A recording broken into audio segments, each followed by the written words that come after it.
10:15 in the morning. The United States ship Boxer was no longer alone in the deep blue waters of the South China Sea.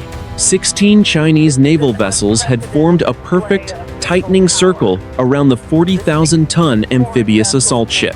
This was not the standard shadowing, or the professional monitoring that crews had grown used to over the last decade. This was a physical blockade in international waters. The USS Boxer, a Wasp-class landing helicopter dock, found itself at the center of a synchronized naval maneuver that defied every established maritime protocol. The question that hung over the bridge was not about intent, but about the source of the command. In an era of constant connectivity, every single radio frequency had gone dead. The morning sun was high, reflecting off a sea that was unnaturally flat. To the north, two Type 052D destroyers maintained a distance of exactly 100 meters from the Boxer's port bow. To the south and east, a swarm of Type 054 frigates and smaller corvettes completed the ring. They were so close that the American lookouts could see the individual sailors on the Chinese decks. No weapons were uncovered, no tarpaulins were moved, but the sheer mass of 16 steel hulls moving in unison created a wake that tossed the Boxer like a toy. Inside the Combat Information Center, the atmosphere was thick with a professional, cold tension. Captain Robert Ward stood behind the tactical consoles, his eyes fixed on the primary radar display. Usually, this room was a symphony of electronic chirps and the low murmur of data being shared across the fleet. Today, it was a tomb. The Link 16 data bus, the digital backbone of American naval operations, was showing a total loss of signal. The satellite uplinks were hovering in a state of synchronized reset. The Boxer was electronically blind beyond the horizon and physically trapped within it. Captain Ward looked at his tactical action officer. He asked if there was any change in the signal environment. The officer shook his head. He reported that all bands were being flooded with high-intensity white noise. It was not a crude jammer. It was a sophisticated, surgical blanket of electronic silence that seemed to move with the Chinese fleet. For 10 minutes, they had attempted to hail the nearest Chinese destroyer on the international bridge-to-bridge channel. There had been no response, not even a click of a handset. This was the start of the 20 minutes that would later be studied in every war college on the planet. For the crew of the Boxer, it was a test of raw nerves. The rules of engagement were clear about self-defense, but they were tragically vague about a non-kinetic, silent encirclement. To fire first would be to start a global conflict. To do nothing was to risk the ship being rammed or boarded in a state of total isolation. On the flight deck, the Harrier jump jets sat fueled and ready, but the order to launch was withheld. A single aircraft in the sky would be seen as an escalation, a spark in a room filled with gasoline vapor. The sailors on the deck watched the Chinese hulls. They saw the bow waves of the frigates cutting through the water, closing the gap to 50 meters, then 40. The distance was now less than the length of the Boxer itself. The silence from the Chinese side was the most unnerving element. Usually, there would be a formal warning. Usually, there would be a claim of territorial waters. Today, there was only the sound of the wind and the deep, rhythmic thrum of 16 sets of massive diesel engines. The Boxer was being steered, not by its own helm, but by the physical presence of the ship surrounding it. Captain Ward picked up the internal handset. He did not call for battle stations yet. He called for a steady course and a gradual reduction in speed. He wanted to see if the circle would tighten or if the wall of steel would break. As the Boxer slowed, the 16 Chinese vessels slowed, in perfect, haunting synchronization. They were a single organism, a collective shadow that refused to leave. The morning was still quiet. It would not stay that way. 10:22 in the morning. The South China Sea. Inside the Combat Information Center of the USS Boxer, Lieutenant Commander Sarah Jenkins stared at a screen that should have been a vibrant map of the Pacific. Instead, it was a flickering gray void. She reported to the captain that the interference was increasing. It was no longer just the radios. The ship's short-range navigation sensors were beginning to oscillate. The Boxer was losing its ability to measure the exact distance to the hull surrounding it. Captain Ward stood by the primary plot. He asked if the backup optical rangefinders were manned. Jenkins confirmed they were. She noted that the bridge wing teams were reporting the distance to the nearest Chinese frigate as 45 meters. The hull of the Chinese ship, the Linyi, was so close that the American sailors could hear the spray of water hitting its bow. 3 miles away, aboard the Chinese Type 055 cruiser Nanchang, the atmosphere was equally disciplined. Admiral Feng watched the Boxer through a pair of high-powered binoculars. He did not look like a man seeking a fight. He looked like a man conducting a surgical operation. His orders were absolute. There was to be no verbal communication. The American ship was to be handled with physical presence alone. An officer on the Nanchang Bridge reported that the blockade was holding. He noted that the American ship had slowed to 5 knots. Admiral Feng nodded. He ordered the Linyi to execute the next phase. He said that the Americans must understand that the sea had changed. Back on the Boxer, the change was immediate and terrifying. At 10:26 in the morning, the Type 054, a frigate Linyi, positioned on the Boxer's starboard quarter, suddenly increased its revolutions. The roar of its engines carried across the narrow gap of water. The frigate did not just speed up, it began to turn its bow sharply inward.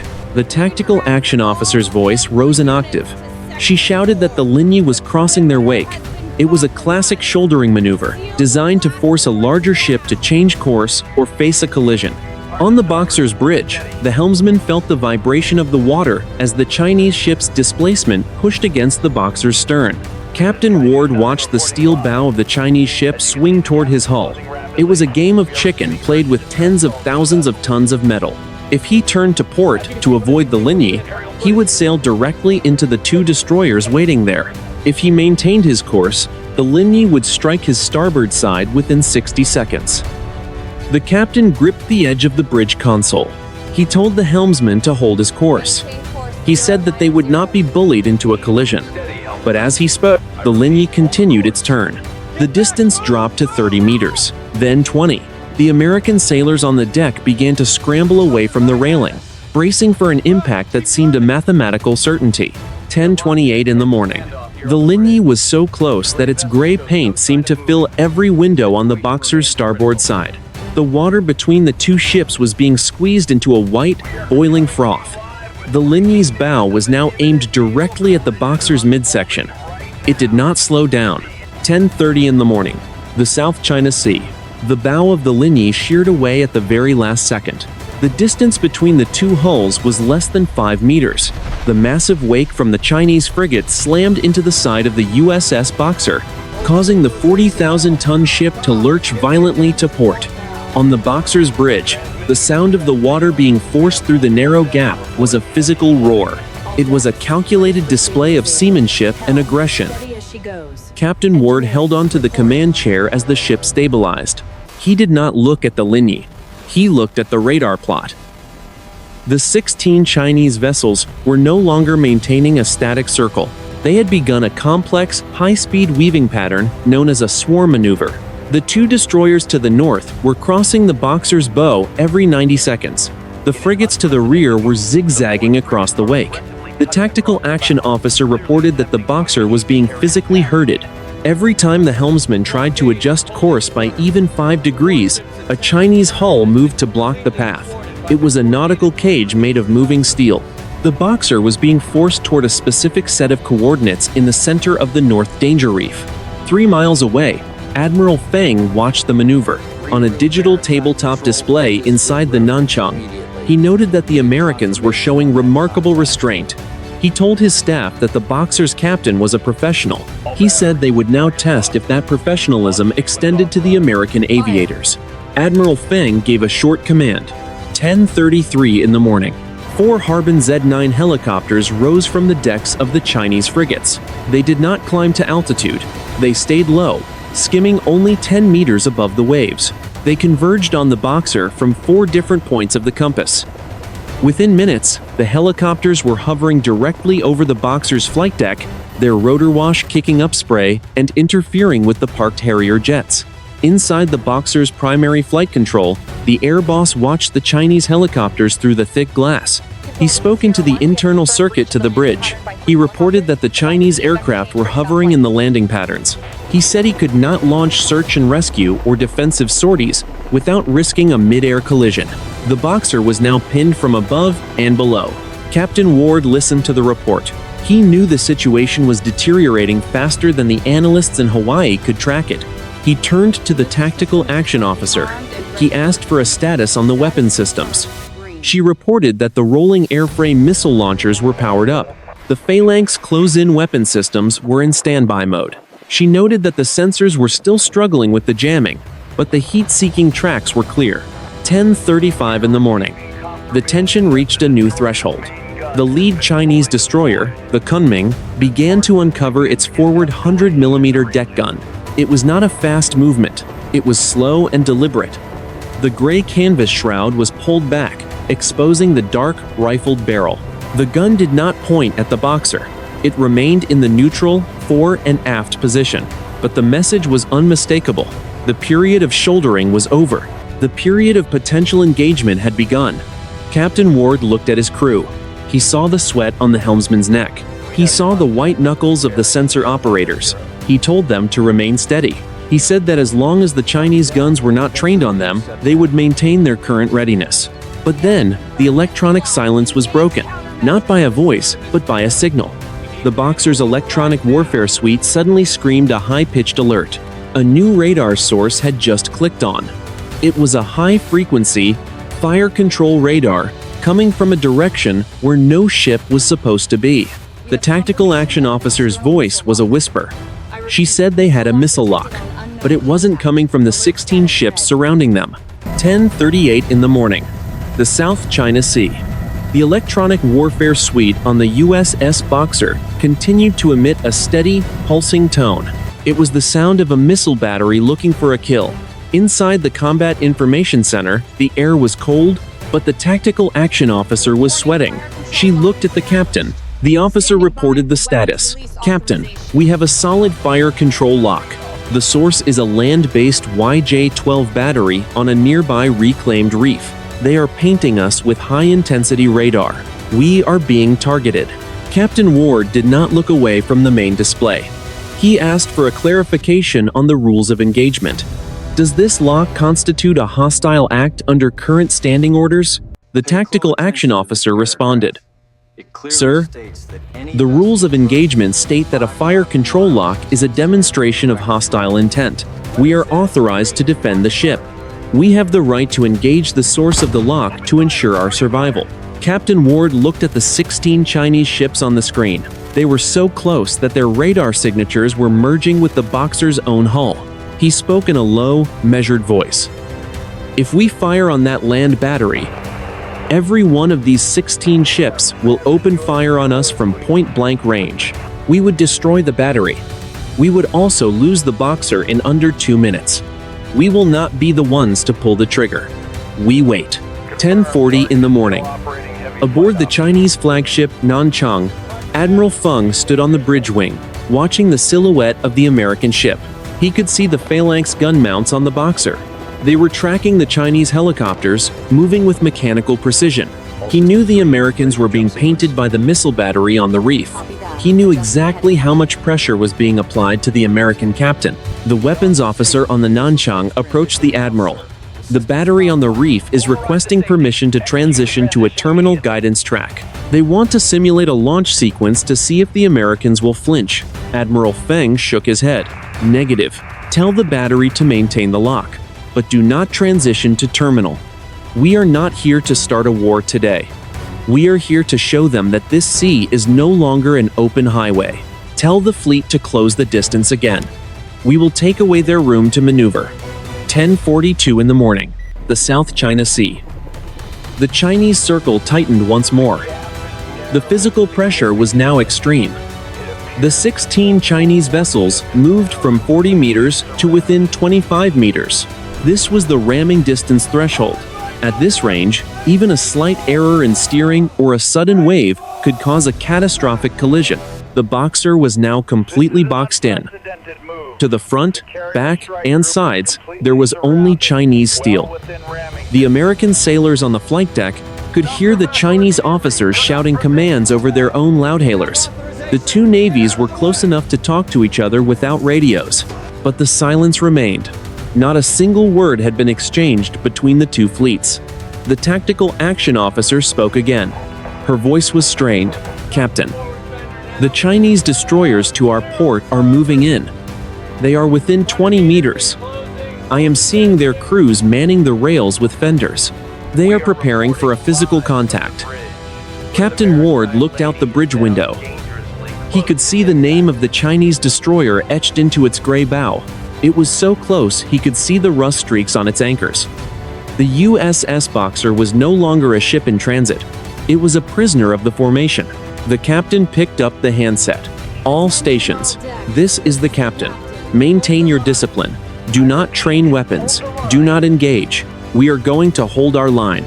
The morning air was thick with the smell of diesel exhaust from 32 massive engines. The world was watching through satellite lenses.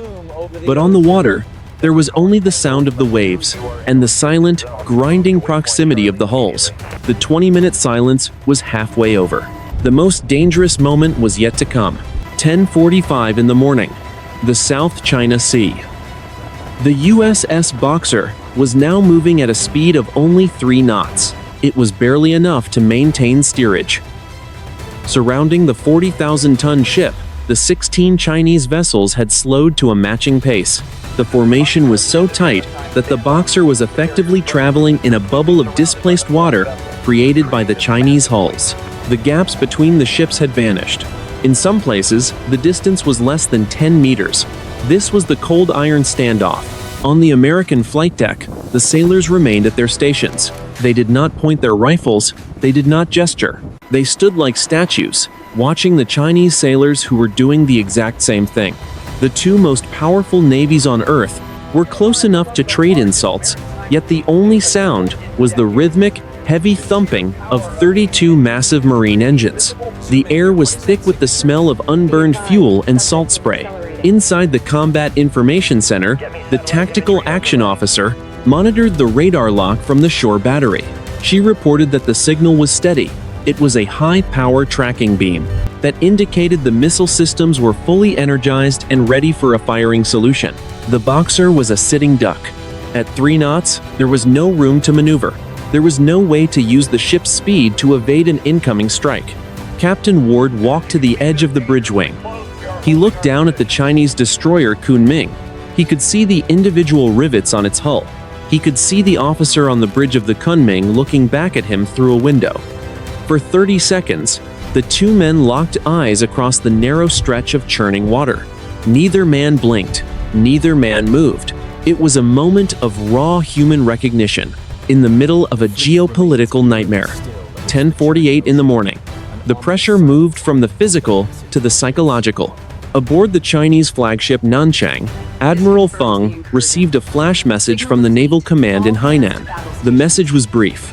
It stated that the American 7th Fleet had diverted a carrier strike group toward their position. The USS Ronald Reagan was now 400 miles away and closing at flank speed. The admiral knew that his window of opportunity was closing.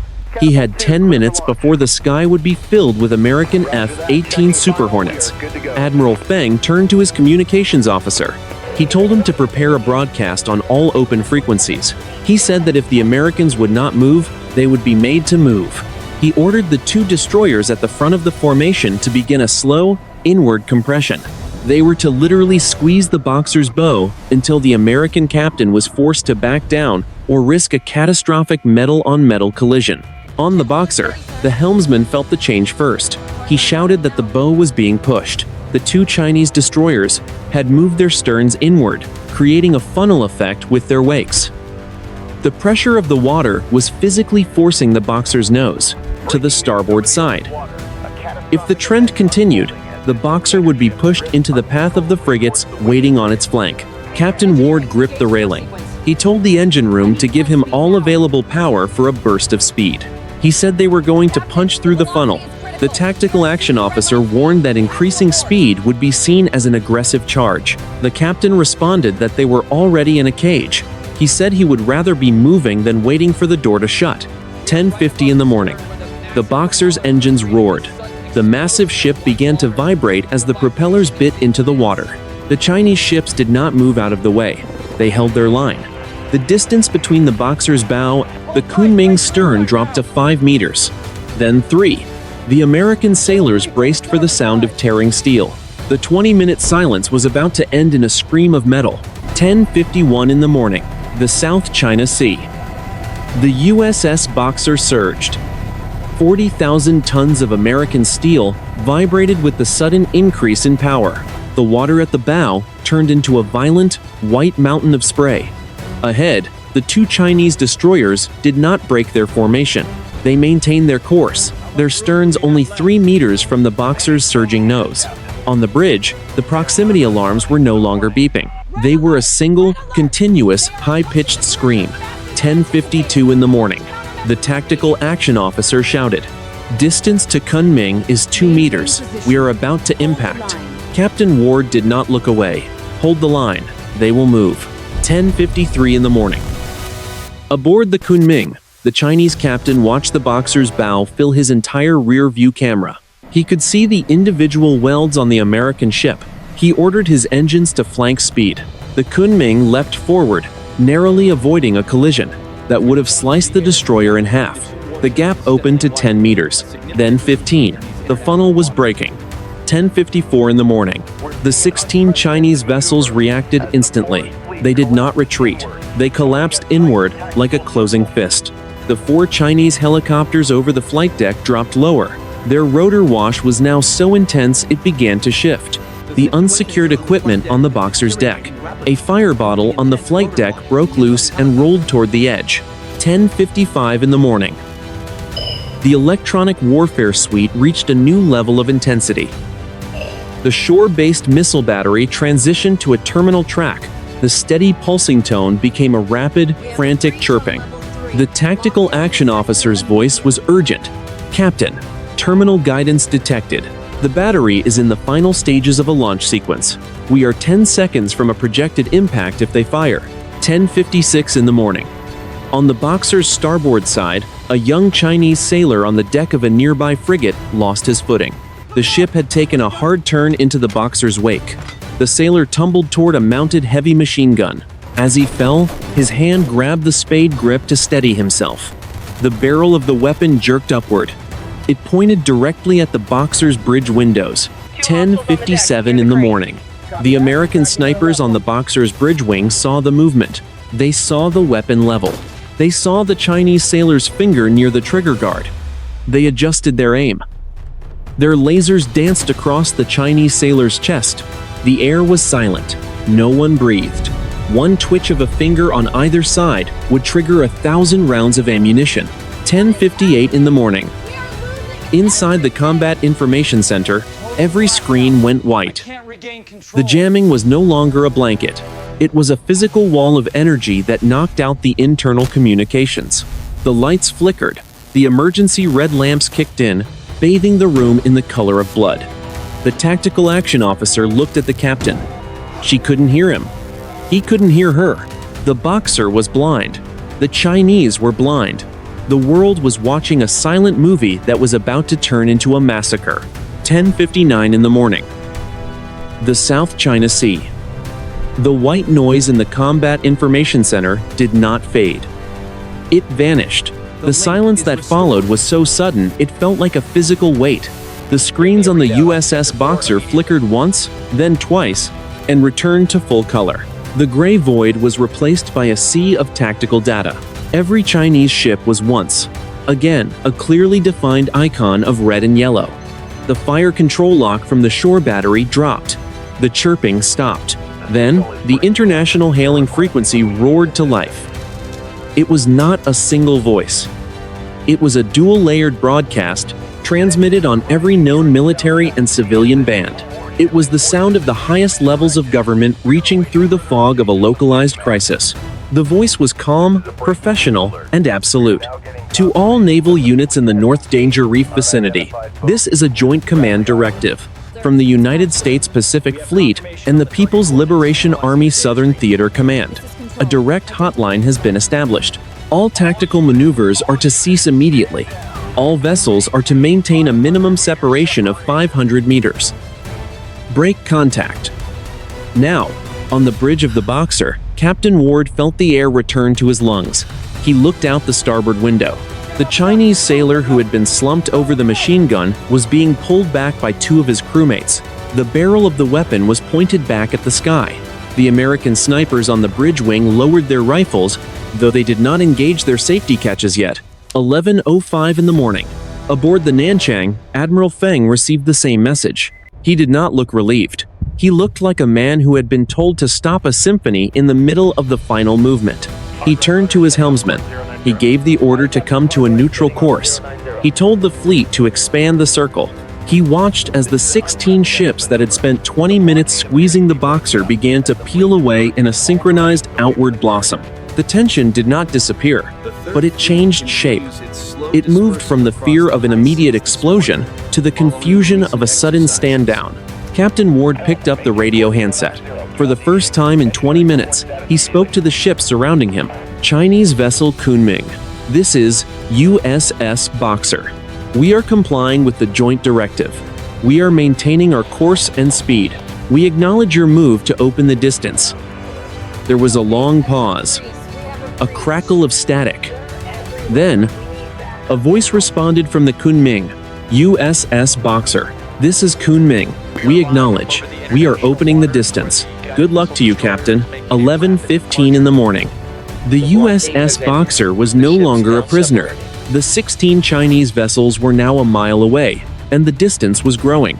The helicopters had returned to their parent ships. The sky was clear, but as the Boxer's sensors returned to full power, they detected something new. The tactical action officer called out from the darkness of the Combat Information Center. Her voice was trembling.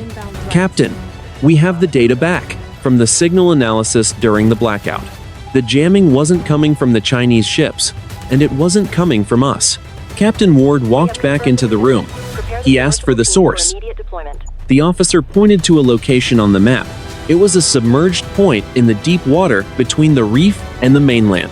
She said the signal was an unauthorized, high-power broadcast from an undersea cable station that neither side was supposed to be using. The pivot had occurred. The two navies had been pushed to the brink by a third party, or perhaps by a technical failure that neither capital was willing to admit. The Boxer was safe, but the mystery of the 20-minute silence was only beginning. 11:20 in the morning. The South China Sea. The physical tension of the encirclement was replaced by a cold, analytical confusion. The 16 Chinese vessels were now 4 nautical miles away, visible only as gray slivers on the horizon. The USS Boxer had increased its speed to 15 knots, moving steadily toward the open water of the Philippine Sea. On the bridge, the crew was still wearing their flash gear. Their faces were pale, marked by the deep exhaustion that follows a near-death experience.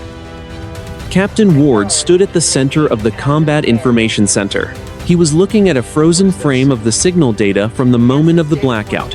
He asked the tactical action officer to explain the anomaly again. The officer pointed to a spike in the frequency spectrum. She explained that the jamming was a perfect mirror of both the American and Chinese electronic signatures. It was designed to make each side believe the other was responsible for the silence. She noted that the source was not a ship or an aircraft. It was a high-powered burst coming from a deep-sea node on the 7th Cross-Pacific Cable. This was a piece of infrastructure that was supposed to be neutral and dormant. The captain asked who had the keys to that node. The officer replied that on paper, it was a commercial consortium, but the power levels required to black out 2 carrier-class task forces suggested a state actor level of interference. She said it looked like someone wanted them to fight. 11:45 in the morning. The joint directive that had ended the standoff was now being scrutinized by the Boxer's intelligence team. While the voice on the radio had sounded authoritative, the digital signature of the broadcast was irregular. It had bypassed the standard military encryption protocols and used a legacy emergency channel that had not been used since the Cold War. Captain Ward spoke to his executive officer. If that message didn't come from the 7th Fleet or the Chinese Southern Command, then who stopped the clock? The executive officer looked at the deck. He said that according to their initial verification, both Washington and Beijing were currently denying they issued a joint statement. They were both claiming the other side had initiated the de-escalation. The hotline that supposedly saved the day might not have existed at all. It was a phantom command that both sides had obeyed out of a desperate need to avoid a global war. 12 noon. The Boxer reached the edge of the contested zone. The sea was empty and the sun was directly overhead. The crew was ordered to stand down from general quarters, but a heightened state of readiness remained. The ship was no longer being boxed in by steel, but it was being haunted by the data. Inside the radio room, the technicians were still trying to trace the origin of the joint directive. Every time they followed a digital trail, it led back to the same undersea cable station. It was as if a ghost had stepped into the middle of the ocean and told two giants to put down their hammers. Captain Ward walked back to the bridge wing. He looked out at the empty horizon. He knew that in the world of modern warfare, a close call was often more dangerous than a direct engagement. A close call meant that the systems were vulnerable to something they did not understand. He knew that the 16 Chinese ships were likely asking the same questions. The tactical action officer approached him with a final update. She said the Chinese flagship Nanchang had changed course. It was not heading back to Hainan Island. It was heading toward the coordinates of the undersea cable station. The captain nodded. He told the officer to inform the fleet. He said they were not going home yet. They were going to see who else was in the water. 2 o'clock in the afternoon, the South China Sea. The blue water over the North Danger Reef held no visible scars from the morning's confrontation, but below the surface, the electronic echoes were still vibrating. The USS Boxer arrived at the coordinates of the 7th Cross-Pacific cable node, at the same moment as the Chinese cruiser Nanchang. The two massive ships, which had nearly destroyed each other 3 hours earlier, now sat 3 miles apart in a state of wary, mutual observation. There was no maneuvering for position. There was only a shared, silent curiosity.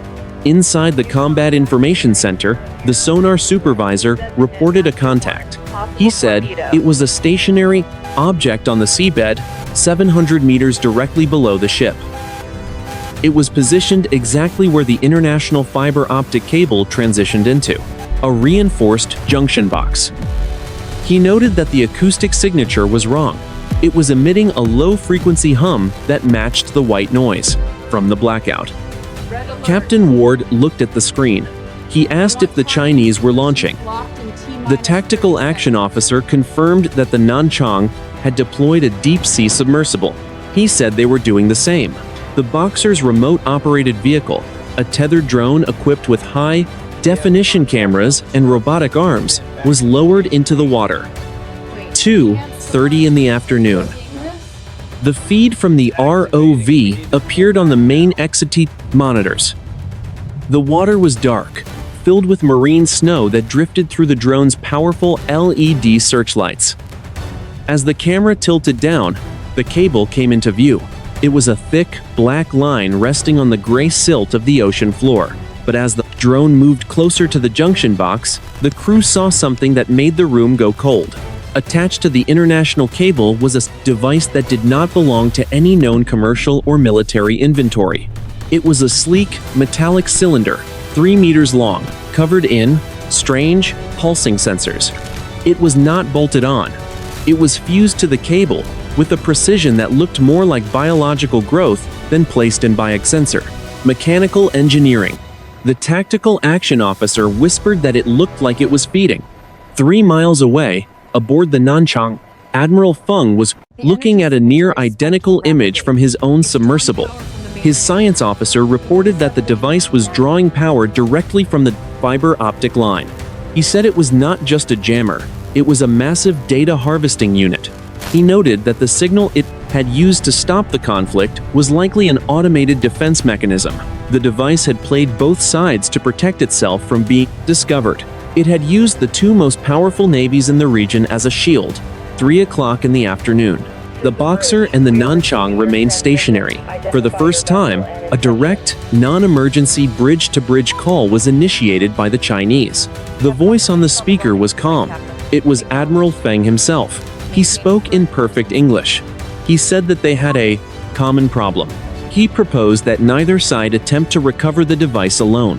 He said that if it was disturbed, the blackout might return, and this time, it might not be silent. Captain Ward looked at the strange, pulsing cylinder on his screen. He felt a chill that had nothing to do with the air conditioning. He responded to the Admiral. He said he agreed. He told his team to prepare for a joint observation protocol. It was an unprecedented move in the history of modern warfare. The two adversaries were now partners in a mystery they could not explain. But as the two submersibles hovered near the device, the sensors on the cylinder changed. The pulsing blue lights turned to a harsh, angry red. The sonar supervisor on the Boxer shouted a warning. He said the hum was changing frequency. It was no longer a jammer. It was a countdown. The mystery was deep. The danger was deeper. 3:02 in the afternoon. The North Danger Reef. The vibration from the seabed was now a physical presence. Inside the Combat Information Center, the sonar supervisor reported that the resonance was climbing into the audible range. He said the hull of the USS Boxer was acting like a sounding board. The low-frequency hum was doubling in intensity every 60 seconds. On the monitors, the thermal signature of the metallic cylinder on the cable had turned a jagged, electric white. The water temperature around the junction box had risen by 12 degrees in 4 minutes. Captain Ward picked up the bridge-to-bridge handset. He spoke directly to the Chinese flagship, Admiral Feng. My sensors indicate a thermal runaway at the cable node. If that device detonates, it will sever the international link and likely destroy both our submersibles. We are recovering our drone now. I suggest you do the same. Admiral Feng responded within seconds. His voice was taut but controlled. Captain Ward, we are seeing the same data. My drone is already in transition. We will move to a safe distance of 5 nautical miles. We will not lose a ship to a ghost. 3:05 in the afternoon. The recovery was a frantic, disciplined race. On the Boxer's flight deck, the winch groaned as it pulled the remote-operated vehicle from the depths. On the monitors, the red light of the cylinder grew so bright it saturated the camera sensors. The screen became a wash of crimson. Then, as the American drone cleared the 500-meter mark, the signal simply vanished. 3:10 in the afternoon. The red light on the seabed was gone. The thermal spike dropped to the baseline temperature of the deep ocean in less than a second. The sonar hum was replaced by the natural, empty silence of the sea. When the Boxer's drone was lowered back down to the junction box for a final look, the metallic cylinder was gone. There was no debris. There was no scorched silt. The object had detached and vanished into the darkness of the deep trench, leaving the fiber optic cable perfectly intact. It was as if it had never been there. 3:15 in the afternoon. The 16 Chinese vessels and the USS Boxer remained in their positions for another 10 minutes. No one cheered. There was no sense of victory on either bridge. There was only the quiet, professional realization that two of the most powerful navies on Earth had been manipulated by a technology they could not identify. They had been pushed to the edge of a global war by a device that had used their own electronic signatures against them. Admiral Feng's voice came over the radio one last time. Captain Ward, the sea is wide. Today, it was wide enough for both of us. We are returning to our assigned patrol sector. We will report this incident through our own channels. Captain Ward looked out at the horizon. The Chinese ships were already turning, their wakes forming long, white trails on the blue water. He told the helmsmen to resume their original course. He said they were moving to the Philippine Sea. The 20-minute silence had ended. The ships were moving apart. But the data they carried would change the way both nations viewed the ocean floor forever. 3 days later. 7:15 in the morning. Pearl Harbor, Hawaii. The Joint Intelligence Center Pacific was a windowless vault of high-speed servers and tired analysts. Inside the secure briefing room, the atmosphere was clinical. There were no maps on the wall, only digital projections of the South China Sea that had been scrubbed and layered with electronic warfare data.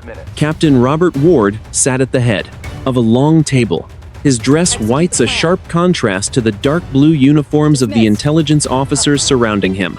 He was no longer a commander on a bridge. He was a witness in a reconstruction of a ghost story. An intelligence colonel stood at the projection screen. He pointed to the exact moment the 16 Chinese vessels had closed the circle around the United States ship Boxer. He said that the data gathered by the Boxer sensors was the most sophisticated record of a non-kinetic engagement in maritime history. He noted that the interference had reached a saturation point that should have been physically impossible for any shipborne jammer. The colonel tapped a key. A graph appeared, showing the frequency of the joint directive broadcast. He told the room that they had traced the signal back to the pass undersea cable node. He said that the voice on the radio, which both the Americans and the Chinese had obeyed, was a synthetic reconstruction. It had used the vocal patterns of an American admiral and a Chinese commander, blending them into a single, authoritative command. The directive had not come from Washington or Beijing. It had been generated by the device on the seabed. Captain Ward spoke for the first time. His voice was raspy from 3 days of debriefings. He asked if they had identified the origin of the device. The colonel shook his head.